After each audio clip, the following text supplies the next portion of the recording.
Hello! This video is part of a series where I read over old issues of my comic Hellgate and give some commentary. Hellgate started in 2003 when I was 15 and ran till 2009.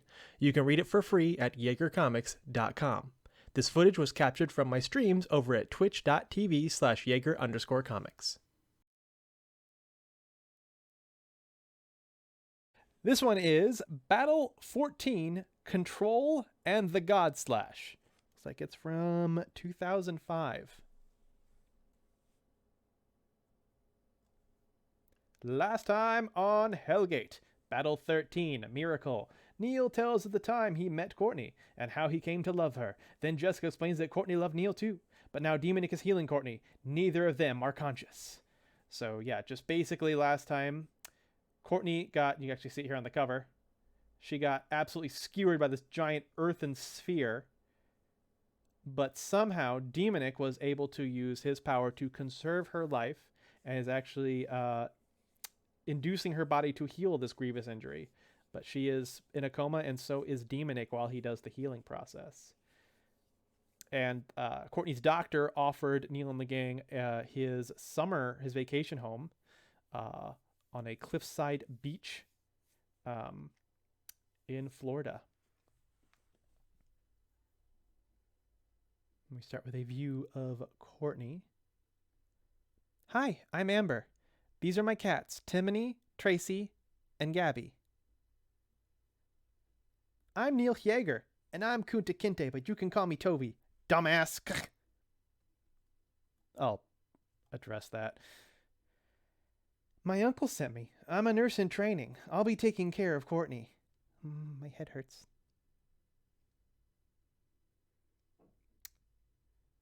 Now we're on the beach. Big stretch. Man, it's nice out. So, what does the government think of us putting the trip on hold for one injured girl? What's with your ponytail? It doesn't matter. Demonic is out too, and we can't go on without him. It's hot out. It's keeping the hair off my neck, Mr. Shirtless. Plus, it's been a gah! Gah! A demon! He don't look too strong. Never realized how dumb that line sounded. Dun dun! A second demon? Not a problem. Demon Slash! Next time on Hellgate, Battle 15, I Can't Kill You. A demon possesses Neil. Whoa, wait. Stop the preview. Demon Slash? What the hell is that? Shut up, Jesse. It sounded cool. It sounded like crap. You're the Demon Slayer. Why would you use demon attacks? Shut up. What would you know? And another thing, why do you scream out in demon whenever you use an energy dragon? It's involuntary.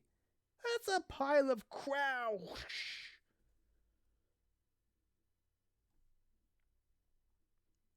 Ah, Jesse. Who did that? Oh, now there's 4 of them. I like his little slashy hand. Flicking the blood off his blade. There's more? Fine then. Rah! Kya! Va!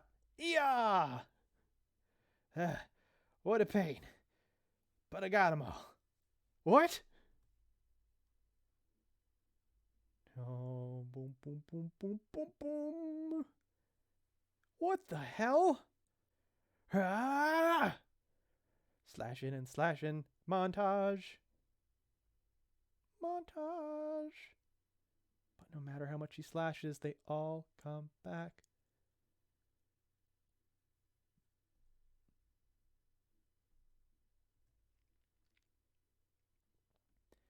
There's no end. Neil! I was thinking, there were 2 to start out with, so maybe you have to slay them all at once. I've tried that. There are too many now. What?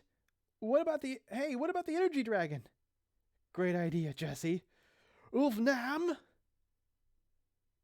Nuval! And the dragon takes out... Ooh, not all of them.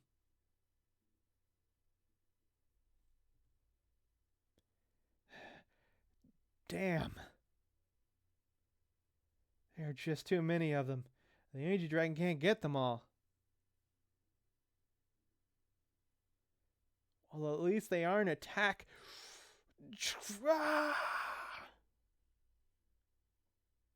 I'm pretty proud of that.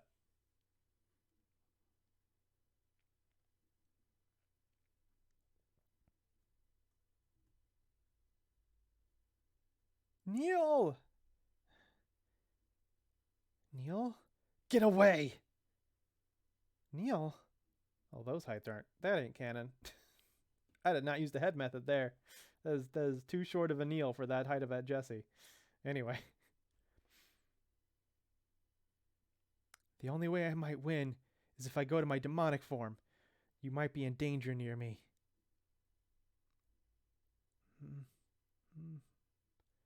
No! I trust you, Neil. I know you can control your demonic form. And I know you would never hurt me, so get out there and kick his ass! Jesse. Ding! Not a bad thumbs up for back then.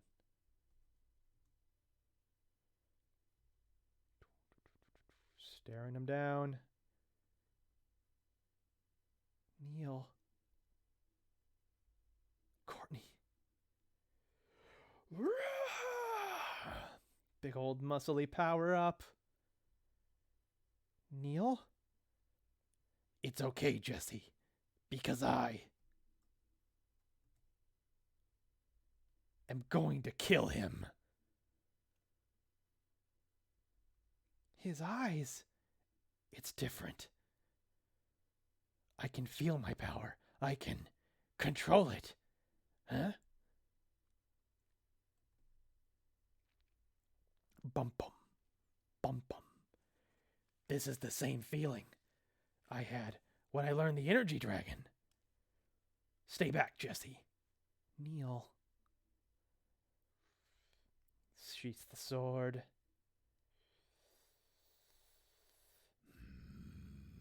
Big epic music time if there was music in a comic.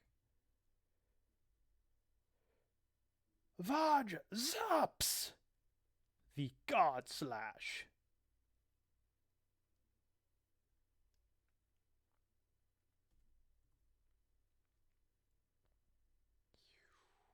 And slain.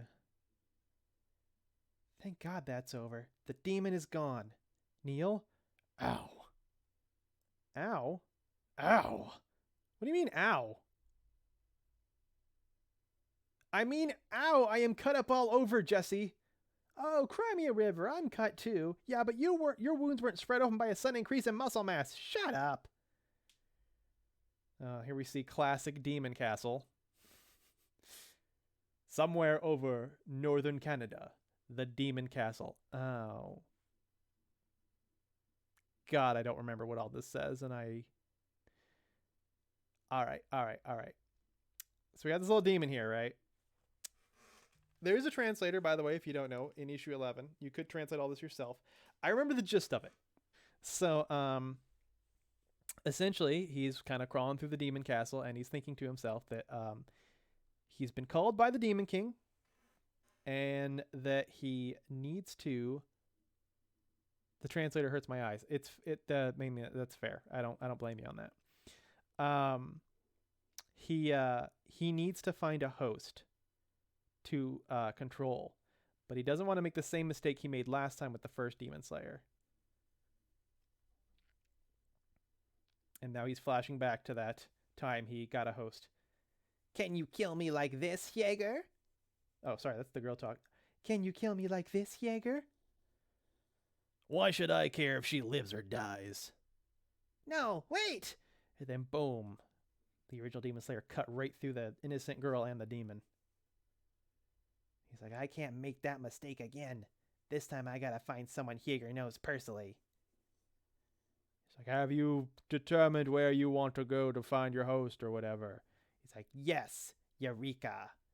And then boom! Keep track of that. Look, the castle speeds off and it hit one of the birds. That will weirdly come back later. Next time on Hellgate, Battle 15, I Can't Kill You. A demon possesses one of Neil's friends from Eureka and beats the crap out of Jesse. But that's not the only problem. The Demon King has shown up with his son, the Demon Prince. And that is Battle 14, Control in the Godslash. So I still like this cover. A few things to note. One, we can still see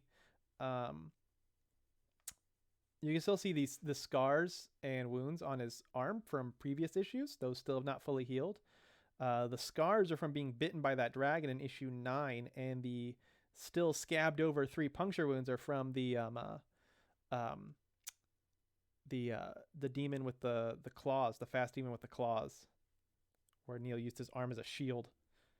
Of course, he's cut all up from this issue. Also, his skin's a little on the orange side. It was supposed to be like a tan. I've kind of had all the characters more tan than they were originally since issue 7 when they were on the beach. So I actually have been tracking their tan whenever there has been full color art of them. But that will fade eventually.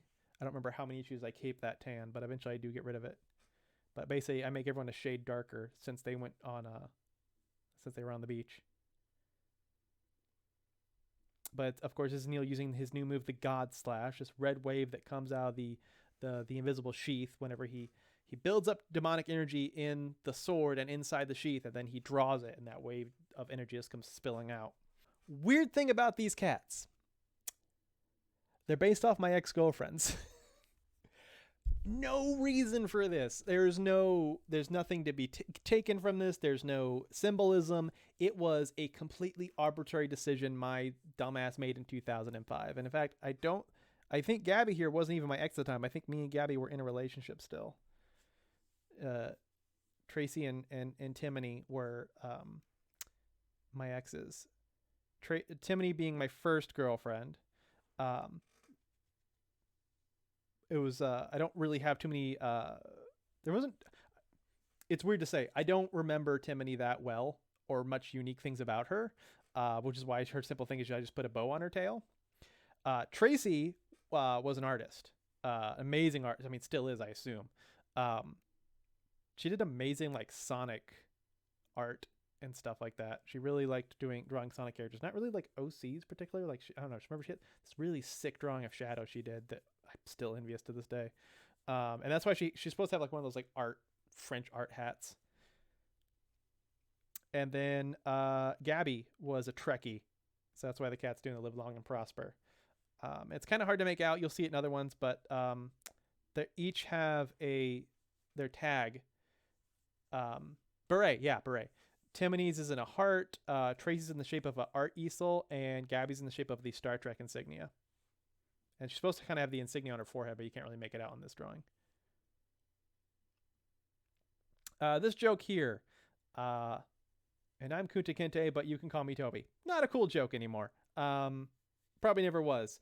I wasn't trying to be insensitive about it. It seemed funny to me at the time, but I don't know. It's unnecessary, and I think it's in poor taste. And if you don't know what that's referencing there is a old series called Roots. It was a TV special.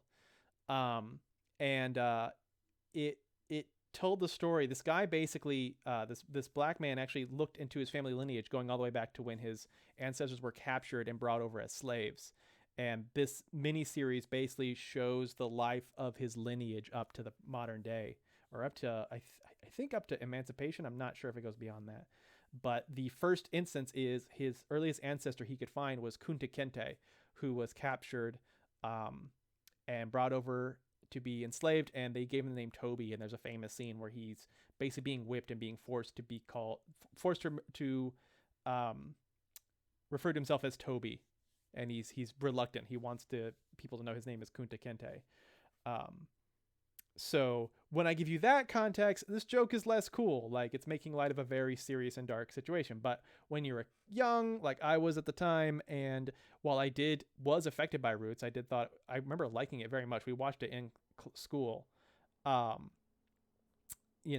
Being a white guy, a white kid in a majority white town, you don't think about just how much it may affect people who are that skin color, who can more deeply relate to what happened in that time. So I'm not I honestly was a little iffy on the joke at the time, but I figured like it wasn't disparaging, so I thought it was fine. But now I think it's in poor taste. But by looking back and cringing at your old work, it lets you know that you've grown. And this is Amber Curtis. She's actually one of the first completely original characters in the series. She was not based on anyone. It was actually me trying to be more diverse with my cast. Kind of sucks I introduced her by putting in that stupid joke. Anyway. I don't know why I gave Neil the tall ponytail. Seemed to be on a whim, but whatever. He has one now, at least for this issue. We got our little demon here that seems to be just a head and a cape and a stabby hand.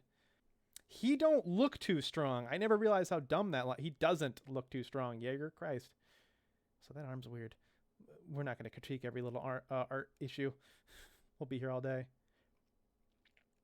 But yeah, Neil sees one demon, but then he notices a second demon. He's like, okay, demon slash. I just put that in for fun. And I was like, that's dumb. Well, let's call that out, which we did. And then, yeah, this actually, I like this fourth wall breaking. I wish I had left out this word bubble, even though this does appear. This literally is the back page, right? Brought in over here, but Jesse's kind of holding it up. So the end of scene preview for the next issue, Jesse's holding it back. My only issue with the way I implemented it was I should have taken out this word bubble because it's confusing, right? Is it true to life what you're going to see at the back of the issue? Yes, but extra word bubble just seems strange. And then I probably should have made it so that the white text ended, or this white area here ended, and so Jesse was actually holding on to like colored part of the cover instead of this awkward holding on to white. But yeah, I do like this idea that like, okay, issue's over, we beat the demon, but then Jesse's like, no, we're not done here. What you said was dumb. I'm drawing this in detention. Okay, let's see. I think I know which detention this was. I think this was detention where I had to see a social worker. So one time I made a PowerPoint presentation about A&W root beer, and I kind of went off the walls and was silly with it. And everyone laughed, and that fueled me because that always fuels me. Then I had the next project. It was actually going to be about the dangers of marijuana use. And I went really crazy with that one, just filling it with silly shit. And I went too far because I put in a song. Like basically the way I was getting jokes was by putting in like LOL random slides. I was just being LOL random all throughout the PowerPoint because that made the other kids laugh. And I went way too far with it. And I put in like a song, which was, if you're happy and you know it, stab your friends. If you're happy and you know it, stab your friends. If you're happy and you know it, then their blood will surely show. If you're happy and you know it, stab your friends. Because that sounded hilarious to me. I mean, it got a laugh, but the teacher also shut down my presentation. And then there was like a later slide about Jesus being president and drinking the blood of babies. I was quoting Squidbillies on that one. Again, in context, that stuff isn't as bad. Out of context, the principal was concerned. I had to see the vice principal, and the vice principal, I mean, I was vice principal, I guess later talked to my mom, was like, he took it very well. Like, I wasn't upset or anything. I was like, yeah, now that I think about it, this was all not okay. And no, this isn't a political thing. Cause I mentioned like Ralph Nader and Laura Bush. I didn't even know who Ralph Nader was at the time. It was not, I was just being a little random, stuff like that. I had to see a social worker and get evaluated to make sure I wasn't mentally unstable and going to like shoot up the school or something. And like I said, I took it all in stride. Like I completely understood why they were doing it. I was not offended. I was not like mad, like, oh, it's just stupid. I was like, yeah, I fucked up. And yeah, I took the test, and then they went to my mom with the results because my mom worked for the school, and they're like, that is the most level-headed kid I've seen in years. Like, yeah, no, I'm actually pretty even kilter. I just, went too far with the joke. Anyway, I had to do a Saturday detention, and I remember working on this page during the detention. There's a nice side story there. So yeah, Jesse gets injured. Neil's cutting more, cutting more. At this point, they think there's just more showing up, but this is where, of course, you see where when you cut it, it multiplies, which is very strange, right? Like, this sword's supposed to slay the demons. And if, I don't think I've shown this yet, but if a demon is harmed in any other way besides the Jaeger sword, they will heal. They won't duplicate, but they'll heal. So this is still very strange. We actually won't get a full explanation on this demon until the end of the series, near the end. So Neil keeps at it, hoping, I don't know, maybe there's a limit to how many times it can divide, or trying to slay them all fast enough. But yeah, then we try the energy dragon, which actually used to be Volvnam Jin Fail, but now we have the new translation to make the words easier to pronounce with vowels and stuff like that. So now it's Ulvnam Junval. Until later when I drop it, it just says energy dragon. An okay energy dragon showing. We still haven't reached peak energy dragon in terms of portraying it the way I want. And he's like, well, at least they're not attacking, and then they all attack. And I had an artist friend who like complimented this, and I still like it. I wish the shading was a bit more consistent, but yeah, just the idea of all these, like, you just see the streaks of all these demons coming in and slashing them in different places. This I can't get over. This is not to model. I mean, even if Neil like moved his head up, he'd still be like half a head over Jesse. No. Neil's always a full head over Jesse. I don't know. This looks really awkward and weird to me. I can't tell if Jesse looks giant or Neil looks tiny. Yeah, Neil's like, I'm gonna use my demonic form. I need you to get away. He's like, nah, man, I trust you. Jesse uses his creepy smile. And Neil thinks of what happened to Courtney to get angry enough to transform. But now that he has control over it, now he's got, for the first time, pupils. This is the visual sign that he is in control of the form now. He's not just a wild beast. So I guess now is a good time to talk about the inspiration for Neil's demonic form, now that we are seeing it fully realized with the eyes like this. So the first inspiration is, of course, Super Saiyan 2, right? Because Neil's first transformation is discount Super Saiyan, right? Dollar store Super Saiyan. That is the... so it makes sense that for his second form, the first thing I drew, because I was drawing these forms out long before they appeared in these series, it was just Super Saiyan 2. So Super Saiyan 2... if you don't know in Dragon Ball Z, the actual Super Saiyan 2 actually is a very subtle change. The hair gets spikier and there's like more of a electric aura. However, due to like, I think an issue with the dub, there was a misunderstanding on a form that you see in the Cell Saga, which is just called Super Saiyan Grade 2, which is just a level 1 Super Saiyan like maxed out. And Super Saiyan Grade 2, also referred to as Ascended Saiyan, which is not a full Super Saiyan 2. That involves a huge increase in muscle mass. And sometimes, especially when Trunks was powering up in the form, his eyes would go like full white. So that was the first inspiration. That's where all the bulking up comes from, and the eyes going white. Or that's how it looked at first. But then other influences got mixed in there. The next one to get mixed in was Rurouni Kenshin. Kenshin Himura has a very specific look to his eyes whenever he snaps and kind of reverts back to his Manslayer or Batosai form. And that's actually where this eye shape comes from, this diamond eye shape. Now, I wasn't fully realizing it well here. I can do it much better now. But that's why the eyes have this diamond shape. It's supposed to look more like a glare, but again, I hadn't quite pulled it off yet. Unfortunately, that wouldn't come until much later. And then the third inspiration is actually Inuyasha's demonic form, which his demonic form results in his eyes actually turning like a dark blue, the white of his eyes, and he gets like these facial markings. And that is where I got, that's where the influence of the blackened eyes came in, and these little lines coming off the eyes, and the idea of making this a demonic form and not just a powered up form. That's where he also gets the longer fingernails and the sharp teeth. And then once again, now that he has control, the sword kind of tells him his new attack in a way. That'll be more addressed later. But the way his new attack works is he sheaths the sword, draws in all his demonic energy into the sheath, and then withdraws it, causing a big wave of demonic energy to go flashing through. And I'd be lying if I didn't say that the God Slash doesn't take inspiration from the Wind Scar from Inuyasha. And then I think this is the first time we've seen the previous Demon Slayer Hyeger talk. I don't think we've seen him at all since he was referenced in issue 4. But we will hopefully see more of him before too long. We show that he was an asshole. He did not care about slaying innocent people to get to a demon. And again, remember that bird getting hit. That's going to be important.